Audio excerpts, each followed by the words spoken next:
ഒരു മുഖ്യമന്ത്രിക്ക് 3 carnival car ഒരേ നിറത്തിലുള്ള 1/2 കോടി രൂപയുടെ 3 കാർ ഉപയോഗിക്കുന്ന ഇന്ത്യയിലെ ഏക മുഖ്യമന്ത്രിയുടെ പേര് പിണറായി വിജയൻ എന്നാണ്. പണം നമ്മുടെ ഖജനാവിൽ നിന്നാണ്. എങ്ങനെയാണ് ഈ കടബാധ്യത ഉണ്ടായത് എന്നതിനെ കുറിച്ചാണ് ഞാൻ പറയുന്നത്. ഇങ്ങനെ ധൂർത്തും ധാരാളിത്തരം കാണിക്കുന്ന ഒരു മുഖ്യമന്ത്രി കേരളത്തിന്റെ ചരിത്രത്തിൽ ഉണ്ടായിട്ടില്ല. നോക്കൂ നിങ്ങൾ, 1 കോടി രൂപയാണ് ക്ലിഫ് ഹൗസിൽ, ആകെ ഒരു നിലയാണുള്ളത്. ഒരു നില. അവിടെയാണ് EMS നിന്നത്, അവിടെയാണ് നായനാർ നിന്നത്. എന്തിനേറെ പ്രായമായപ്പോ VS അച്യുതാനന്ദ മുഖ്യമന്ത്രിയായപ്പോ അവിടെയാണ് നിന്നത്. ഉമ്മൻചാണ്ടി സാറും AK ആന്റണി സാറും അവിടെയാണ് നിന്നത്.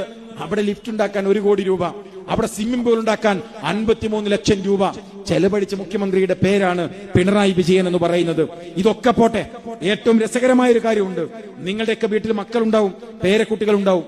നമ്മുടെ പേരക്കുട്ടിക്ക് ഒരു ദിവസം രാവിലെ തോന്നുകയാണ്, എനിക്ക് പശുവിന്റെ പാല് വേണം എന്ന് തോന്നിയാൽ നമ്മൾ എന്താ ചെയ്യുക? അയൽപക്കത്തെ പശു വളർത്തുന്ന ആളോട് പറയും, ഒരു തൂക്കുപാത്രം പാല് എന്റെ പുറയിലേക്ക് കൊടുത്തേക്കണം, അതിന് എത്ര വെച്ചാൽ മാസം 1000 2000 എത്ര വെച്ചാൽ ഞാൻ തരാന്ന് പറയും. അല്ലെങ്കിൽ PDAയിൽ നിന്ന് മിൽമ പാല് വാങ്ങിയിട്ട് കുട്ടിക്ക് കുടിക്കാൻ കൊടുക്കും.